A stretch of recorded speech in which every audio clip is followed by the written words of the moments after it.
श्री वल्लभ श्री गोपीजन वल्लभाय नमः। श्री गुरुचरणारविंदो जयते। ધ્યાન પુરુષત્વનું ધ્યાન કરવું, પરંતુ સ્ત્રી સ્વરૂપનું ધ્યાન ન કરવું.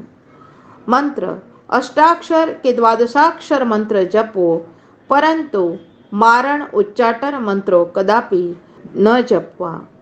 સંસ્કાર મનને પવિત્ર કરનારી ક્રિયાનું નામ સંસ્કાર છે. સત્વગુણની વૃદ્ધિ કરવાની ઈચ્છા ધરાવતા પુરુષે ઉપર દર્શાવેલા સાત્વિક સાધનો અને સામગ્રીનો ઉપયોગ કરવો જોઈએ.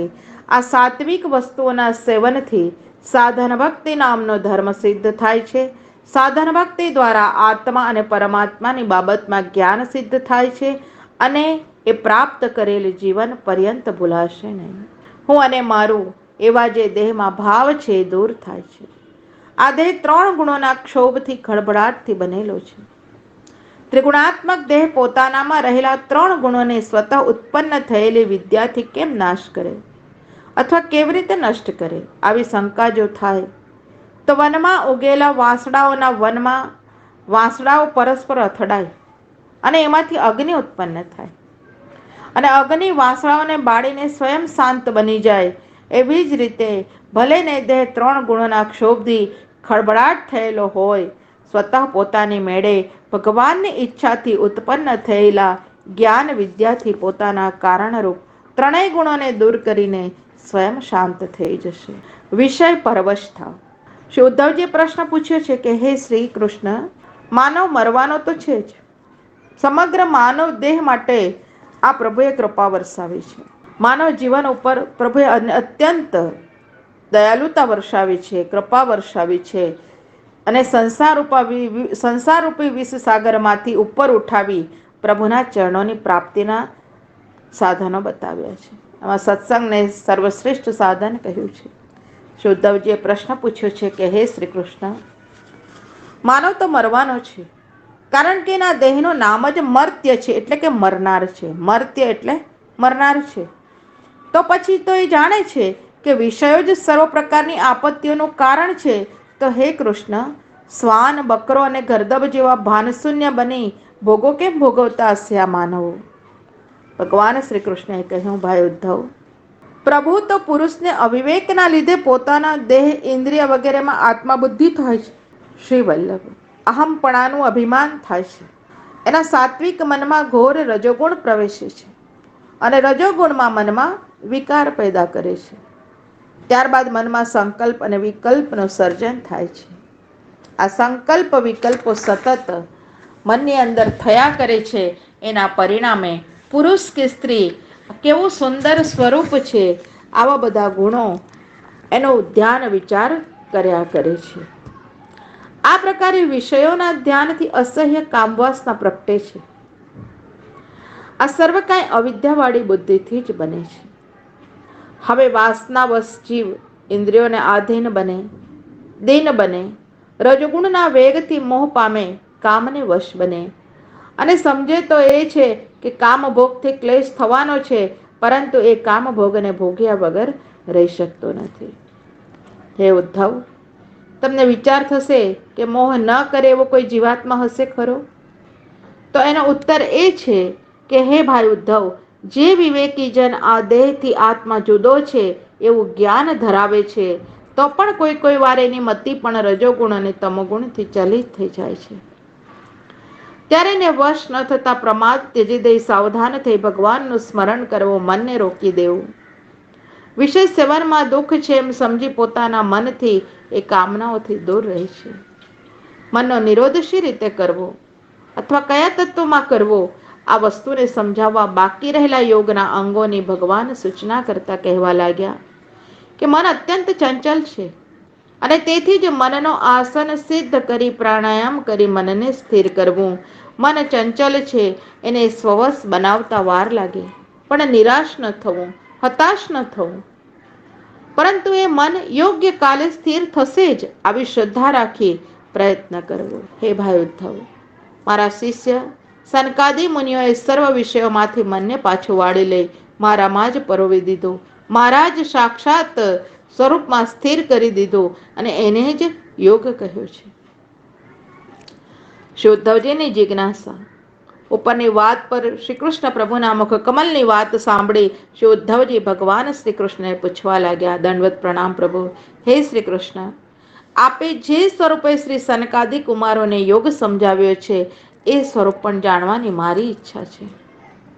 ભગવાન શ્રી કૃષ્ણએ સમાધાન કરતા કહ્યું, ભાઈ ઉદ્ધવ, બ્રહ્માજીના મનમાંથી ઉત્પન્ન થયેલા સનકાદિ 4 માનસ કુમારોએ યોગની સૂક્ષ્મ ગતિ તેમજ યોગની પરાકાષ્ઠા સર્વોત્તમતા જાણવાની ઈચ્છા થતા પોતાના પિતાશ્રીને પ્રશ્ન કર્યો. સનકાદિ 4 સંતોએ પોતાના પિતાને પૂછ્યું છે, હે પિતાજી, રાગ, મોહ, લોભ આ સર્વ દોષોને વશ મન સ્વભાવથી જ વિષયોમાં આસક્ત થાય છે. આ વિષયોનું વાસના રૂપથી રહેવાનું હોવાથી સ્મરણ કરતા જ આ વિષયો ચિત્તમાં ઊભા થાય છે. હે પ્રભુ, મોક્ષની ઈચ્છાવાળા તેમજ ભવસાગરની તરવાની તત્પરતાવાળા પુરુષોમાંથી આ વિષયો કેવી રીતે જુદા પડી શકે? પ્રભુ, ભગવાને કહ્યું, ભાઈ ઉદ્ધવજી, શ્રી બ્રહ્માજી દેવાધિદેવ છે, સમસ્ત ભૂતોના ઉત્પાદક છે. આવી યોગ્યતાવાળા તો પણ એમનું કાર્ય સર્ગ સર્જન કર્મમાં પરોવાયેલા હોવાથી તેમજ બુદ્ધિ પણ સર્ગ કાર્યમાં જ વ્યાપ્ત હોવાથી સનત કુમારોએ પૂછ્યું છે જે પ્રશ્નનું રહસ્ય એ સમજી ન શક્યા. હે ઉદ્ધવ, જ્યારે સનત કુમારે ઉપરોક્ત પ્રશ્નો કર્યા છે અને શ્રી બ્રહ્માજી એનો પાર ન પામી શક્યા, ત્યારે એમને બ્રહ્માજીએ પણ મારું ધ્યાન ધર્યું. મેં પ્રસન્ન થઈ હંસના સ્વરૂપે એમને દર્શન આપ્યા છે. હંસ ભગવાન કી જય. મને જોઈ સનકાદિ મુનિઓ બ્રહ્માને આગળ કરી મને પૂછવા લાગ્યા, આપ શ્રી કોણ છો? હે ભાઈ ઉદ્ધવ, તત્વ જિજ્ઞાસુ મુનિવરોએ મને આ પ્રમાણે પૂછ્યું. ત્યારે હે ઉદ્ધવ, આપ આત્માને ઉદ્દેશીને પૂછો છો કે આત્માને ઉપાધિ રૂપ આ ભૂત સમુદાયને ઉદ્દેશીને પૂછો છો? જો આત્માને ઉદ્દેશીને પૂછતા હો તો આત્મા અનેક નથી, પછી તમારો પ્રશ્ન શી રીતે સંભવે છે? માટે તમારો પ્રશ્ન વિચારવા જેવો નથી તો ઉત્તર તો કેમ સંભવે? હવે જો તમારો પ્રશ્ન પંચભૂતના સમુદાય રૂપ દેહને ઉદ્દેશીને હોય તો પંચભૂતો તો સર્વમાં સરખા છે, તો તમે કોણ છો? આવો પ્રશ્ન જ ઘટતો નથી. તેથી તમારો પ્રશ્ન કેવલ વાણીરૂપ મનાય છે, તેનો ઉત્તર આપવા યોગ્ય ગણાતો નથી. અરે સનત કુમારો અને બ્રહ્માજી, મન વચન દ્રષ્ટિ અન્ય ઇન્દ્રિયોથી જે કાંઈ દેખાય છે, ગ્રહણ કરાય છે, આ સર્વ કાંઈ હું જ છું. મારાથી અન્ય કાંઈ છે જ નહીં. સર્વમાં હું છું, સર્વ મુજમાં છે. આ સત્ય વસ્તુને આપ તત્વ દ્રષ્ટિથી જાણો જ છો.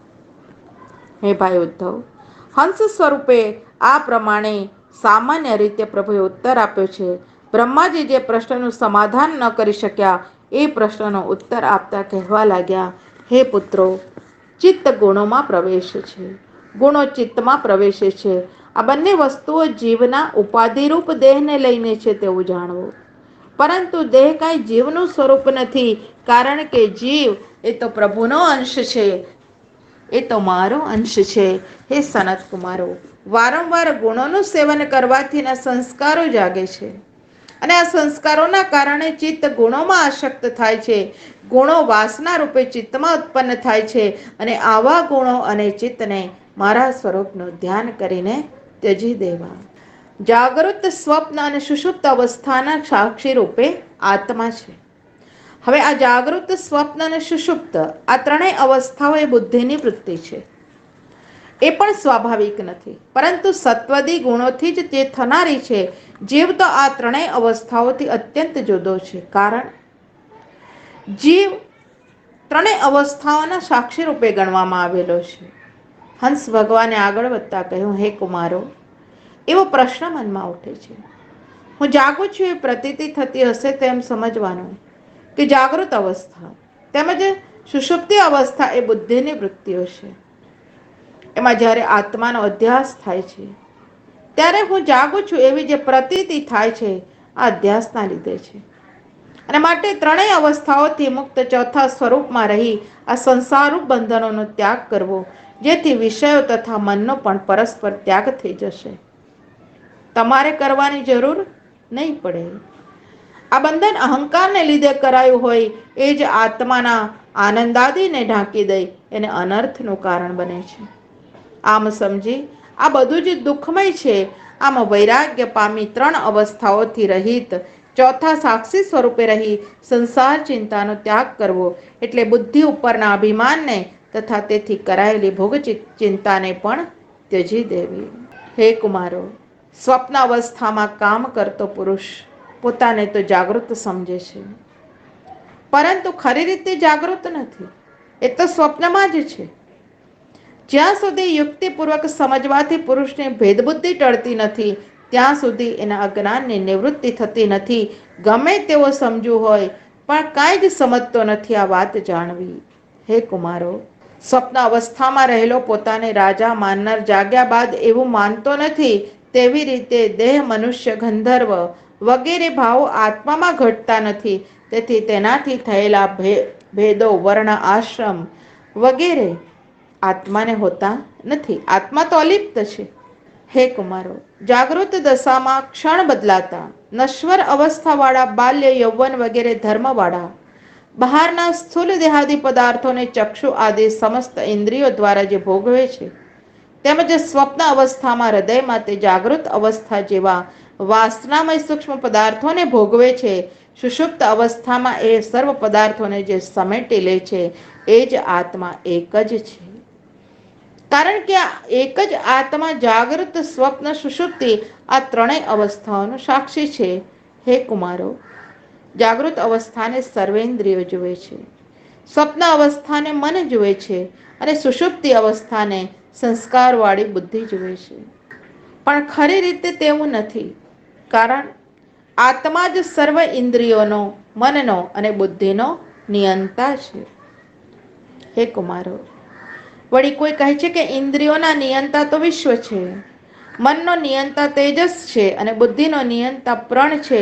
માટે જાગૃત, સ્વપ્ન અને સુષુપ્તના દ્રષ્ટા એ વિશ્વ, તેજસ અને પ્રણ જુદા જુદા જ હોવા જોઈએ એવું માનવાની પણ આવશ્યકતા નથી. કારણ કે આ તો માત્ર જુદા જુદા નામો જ આત્માનું સર્વ અવસ્થાઓની અંદર એનું અનુસંધાન રહે છે. માટે સર્વ અવસ્થાઓમાં આત્મા એક જ છે આવું વિચારી ગુણોથી થનારી જાગૃત, સ્વપ્ન અને સુષુપ્તિ આ 3 અવસ્થાઓ જે મનની છે, છતાં મારી માયાને કારણે છે, મારા માયા કલ્પાયેલી છે એવો આત્મા સ્વરૂપનો નિશ્ચય કરી તમે અનુમાનો અંતે સત્પુરુષોના ઉપદેશનું શ્રવણ મનન કરી તીક્ષ્ણ કરેલી જ્ઞાન તલવારથી સર્વ સંશયોના કારણભૂત અહંકારનો નાશ કરી હૃદયમાં રહેલા મને ભગવાનને ભજો. દંડવત પ્રણામ પ્રભુ. આ વસ્તુ અનુમાનથી સમજાવે છે કે આત્મામાં દેખાતું દૈવત્વ, મનુષ્યત્વ, સુખિત્વ કે દુઃખિત્વ સર્વ કાંઈ ભ્રમ છે. કારણ કે વિનાશશીલ અત્યંત ચંચલ છે. જે વસ્તુ અત્યંત ચંચલ હોય એ પણ ભ્રાંતિરૂપ જ હોય. જેમ જેમ ઉંબાડિયાનું ચક્કર અત્યંત ચંચળ છે, ભ્રાંતિરૂપ છે. ક્ષણવાર કોઈ એમ માને કે ભ્રાંતિ પણ વિષય વિના કેમ થાય? તો એનો ઉત્તર એ છે કે વિજ્ઞાન સ્વરૂપ એક જ આત્મા અનેક સ્વરૂપે ભાસે છે. માટે ગુણોના પરિણામથી કરાયેલો આ અધ્યાત્મ, અધિમૂત અને અધિદેવ નામનો 3 પ્રકારનો જે ભેદ જણાય છે એ કેવલ મારી માયા છે. આમ કહ્યું છે પ્રભુએ. હે કુમારો, આ દેહ, ગેહ, પરિવાર સર્વ પ્રપંચ આત્મામાં કલ્પિત છે. માટે દેહ, ગેહ વગેરે વસ્તુમાંથી આત્મદ્રષ્ટિને પાછી વાળી લઈ એમાંથી હું અને મારું એવું મમત્વ ત્યજી નિજ સુખ એટલે પરમાનંદ સ્વરૂપ આત્માનું અનુસંધાન કરે અને આ પ્રકારના અનુસંધાન માટે તૃષ્ણાને ત્યજે, મન, વાણી, કર્મના વ્યાપારને છોડી દે. હે કુમારો, આ વખતે કોઈ એમ કહે કે દેહવાળા મનુષ્યને દેહ, ગેહ વગેરે નિભાવ તો કરવો પડે ને, કારણ કે સર્વથા દેહના અભ્યાસને મૂકી દે તો દેહ વગેરેનો નિર્વાહ કેમ થાય? આ નિર્વાહ માટે તો આહાર વગેરે આપવા પડે. આવા ઉત્તરમાં કહ્યું કે બરાબર છે, નિર્વાહાદિ માટે આહાર વગેરે અવશ્ય આપવા જોઈએ, પણ વાસ્તવિક બુદ્ધિ ન રાખે અને એ રીતે દેહમાં સત્યપણાની બુદ્ધિ પણ ન રાખે. કારણ કે દેહ નશ્વર છે અને એને આહાર વગેરે આપવા છતાં એમાં મોહ ન કરવો, કારણ કે દેહ પડે ત્યારે દેહનું સ્મરણ રહે છે. માટે દેહનું પણ સ્મરણ ન રહે. જેમાં મદિરાના મદથી મત્ત બનેલા માનવને પહેરેલું વસ્ત્ર સરી જાય, કાયા ઉપર રહેતું નથી, આવી એને ખબર નથી એમ દેહ ઊભો છે, પડી ગયેલ છે, આવેલ છે, એને તે ન જુએ, કારણ કે દેહ વિનાશશીલ છે. આ જીવ આત્મતત્વરૂપ છે, આવું સમજી આત્મનિષ્ઠ બનતા દેહનું અનુસંધાન કરતો નથી. હે કુમારો, કદાચ એવી પણ શંકા સંભવે કે જો દેહ ક્ષીણ થવા માંડે ને ન સંભાળીએ તો તરત પડી જાય, માટે દેહ કેમ છોડી દેવાય? તેનું સમાધાન કરે છે કે દેહ તો પ્રારબ્ધ કર્મથી બંધાયેલો છે. કર્મ પૂર્ણ થાય નહીં ત્યાં સુધી આ દેહ પ્રાણોની ઇન્દ્રિયોની સાથે રહેવાનો છે. માટે યોગી પુરુષ એના પર આસક્તિ રાખતો નથી, કારણ કે તેઓની વિવેક વૃત્તિ પ્રગટી છે કે દેહ નાશવંત છે. સ્વપ્નના પદાર્થોની માફક જ એ દેહનું પણ આસક્તિ કરતા નથી કે દેહમાં આસક્ત થતા નથી. ઉપસંહાર રૂપે પ્રભુએ કહ્યું છે, ભગવાને હંસ સ્વરૂપે કહ્યું કે હે કુમારો, હે વિપ્રો, સાંખ્ય શાસ્ત્રનું તેમજ યોગ માર્ગનું ગુહ્ય તત્વ જ્ઞાન મેં જે આપને કહ્યું, આપને ધર્મનો ઉપદેશ આપવા માટે હું વિષ્ણુ આપની પાસે આવ્યો છું એવું આપ જાણો. હે વિપ્રવરો, હું યોગથી, સાંખ્યથી તેમજ વેદ પ્રમાણે પાળવામાં આવતા અને જાણવામાં આવતા ધર્માનુષ્ઠાનથી, પ્રભાવથી, લક્ષ્મીથી, કીર્તિથી તથા ઇન્દ્રિય નિગ્રહથી કે અન્ય સાધનોથી જાણવા યોગ્ય, પ્રાપ્ત કરવા યોગ્ય વસ્તુ હું એટલે ભગવાન છું, તેમજ તે સર્વનો આશ્રય પણ કેવલ હું એટલે ભગવાન જ છું. કુમારો, હું ગુણોથી રહિત છું. મારે કાંઈ પણ મેળવવાનું નથી. હું સર્વનો બંધુ છું, આત્મા છું, પ્રિય છું, સમદ્રષ્ટિ છું, અસંગ છું.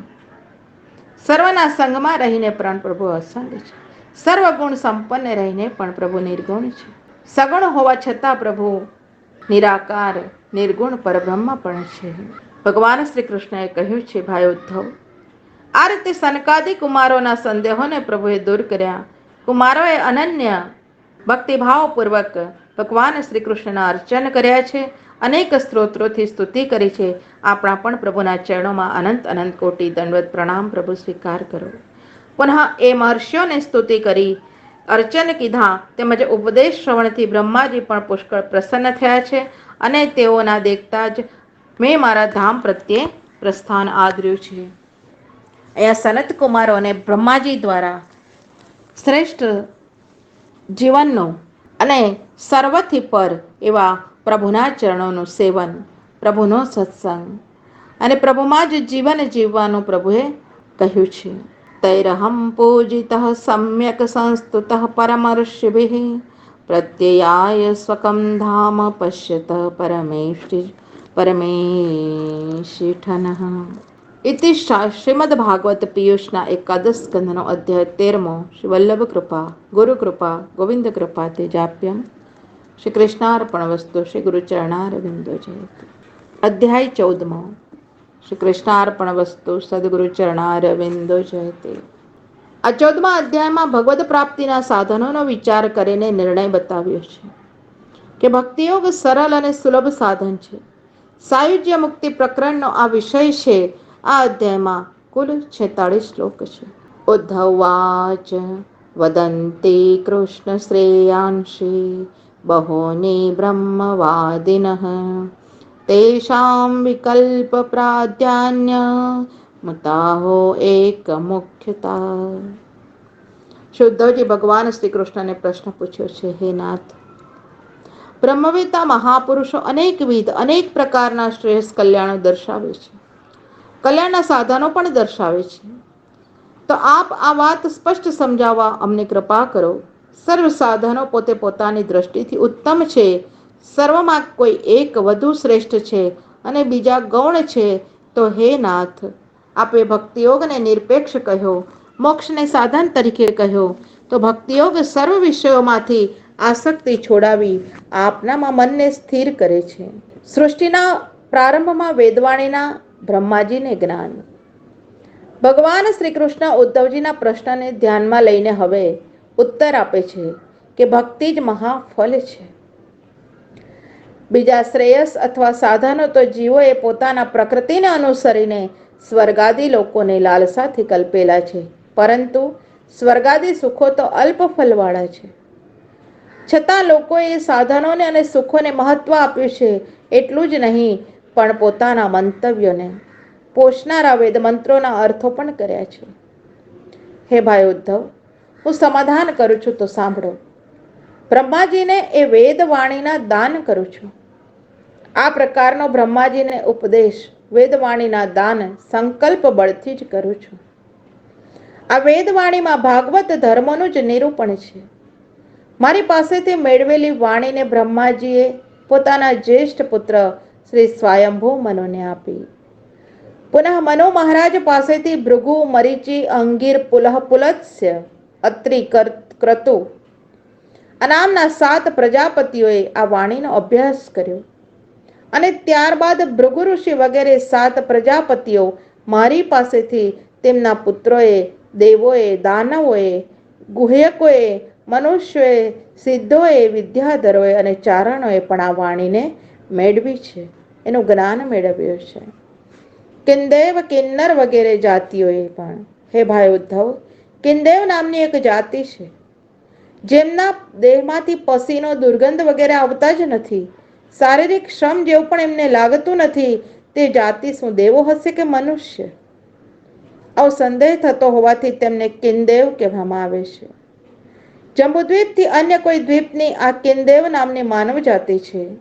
કિન્નરોની જાતિમાં મુખભાગથી કે શરીરના અમુક ભાગથી મનુષ્ય જેવા હોય છે, તેમને કિન્નરો કહે છે. કિમ પુરુષો પણ મનુષ્યને મળતી જ આકૃતિવાળી વાનરાદી જાતિ છે. અને આવી દેવોથી લઈને માનવ સુધીની પ્રત્યેક જાતિના અને વ્યક્તિઓના સ્વભાવો તેમજ આ સર્વ જાતિની વાસનાઓ સત્વ, રજસ, તમોગુણના કારણથી ભિન્ન ભિન્ન છે. અને તેથી જ આ જાતિઓમાં તેમજ મતિવૃત્તિઓમાં પણ અનેક ભેદ હોય છે. આવી જુદી જુદી પ્રકૃતિ, બુદ્ધિ, સ્વભાવને અનુસરીને વેદવાણીના અર્થો પણ ભિન્ન ભિન્ન કર્યા છે. હે ભાઈ ઉદ્ધવ, વેદવાણી જ અલૌકિક છે, જેના ફલ સ્વરૂપે વિવિધ અર્થો થવા એ સ્વાભાવિક વસ્તુ છે. હે ઉદ્ધવ, આ રીતે ભિન્ન સ્વભાવને કારણે તેમજ પરંપરાગત ઉપદેશના ભિન્ન પ્રકારોને લીધે મનુષ્યોની મતિમાં પણ વિભિન્નતા આવી છે. તેમજ કેટલાક વર્ગ કે જાતિ વિના વિચારે જ વેદ વિરુદ્ધ પાખંડ મતાવલંબી બની જાય છે. હે ભાઈ ઉદ્ધવ, હે પુરુષ શ્રેષ્ઠ, હે મહાનુભાવ, મારી માયામાં માયાથી મુગ્ધ થયેલા પુરુષોના પોતાના કર્મને અને અનુરાગને અનુસરીને અનેક પ્રકારના શ્રેયસ વર્ણવ્યા છે. પ્રભુ આગળ કહી રહ્યા છે, પુરુષાર્થની દિશામાં મંતાંતર. ધર્મમે કે યશશ્ચાન્યે કામમ સત્યમ દમમ શમમ અન્યે વદંતિ સ્વાર્થમ વા ઐશ્વર્યમ ત્યાગ ભોજનમ કેચિદ્યજ્ઞતપોદાનમ વ્રતાની નિયમાન્યમાન આદ્યંતવંત એવેશામ લોકઃ કર્મ વિનિર્મિતાઃ. પ્રભુ આગળ કહે છે, હે ભાઈ ઉદ્ધવ, તત્વચિંતકોમાં પૂર્વમીમાંસકો ધર્મને સાધન તરીકે, સ્વર્ગને પરમ ફલ તરીકે માને છે. આલનરિકો એ યશને પુરુષાર્થ ગણે છે. વાત્સ્યાયન મુનિ વગેરે કામશાસ્ત્રકારો કામને પુરુષાર્થ માને છે. યોગવિદો સત્યને તેમજ શમ, દમ આદિ સાધનોને પુરુષાર્થ ગણે છે. દંડ નીતિકારો ઐશ્વર્યને પુરુષાર્થ માને છે. અન્ય સંન્યાસને પરમ ફલ ગણે છે. કેટલાક ભાગને પુરુષાર્થ ગણે છે, જ્યારે કર્મયોગીઓ તો યજ્ઞ, તપ, દાન, યમ, નિયમ વગેરેને પરમ ફલ ગણે છે. પરંતુ હે ભાઈ ઉદ્ધવ, આ બધા જ પોતપોતાની સમજણ પ્રમાણે જે કર્મ કરે છે, એ કર્મથી જે ફલ મળે છે અને જે લોકની પ્રાપ્તિ થાય છે, તે ફલ અને તે લોક આદિ અને અંતવાળા હોય છે. ક્ષુદ્ર સુખવાળા હોય છે, લાભ ફલવાળા હોય છે, અને આ સુખો પણ પરિણામે દુઃખદાયી હોય છે, દુઃખવાળા જ બને છે. સાચું સુખ શ્રી હરિના ચરણારવિંદમાં, શ્રી હરિના શરણમાં છે. મય્યર્પિતાત્મનઃ સમ્ય નિરપેક્ષસ્ય સર્વતઃ મયાત્મના સુખમ યત તત્કુતઃ સ્યાદ્વિષયાત્મનાં અકિંચનસ્ય દાંતસ્ય शान्तस्य समचेतसः मया सतुष्ट मनः सर्वा सुखमया दिशः न पारमेष्टयं न महेन्द्रदिन्यं धिष्ण्यं न सार्वभौमं न रसाधिपत्यं न योगसिद्धिरपुनर्भवं वा मय्यर्पितात्मेच्छति मदविनान्यत न तथा मे प्रियतम आत्मयोनिनं शङ्करः न च सङ्कर्षणो न श्रीनैर्वात्मा च यथा भवान् निरपेक्षः मनिं शान्तं निर्वैरं शमदर्शनम् अनुव्रजाम्यहं नित्यं पुयेत्यङ्गिरेणुभिः।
જ્યોત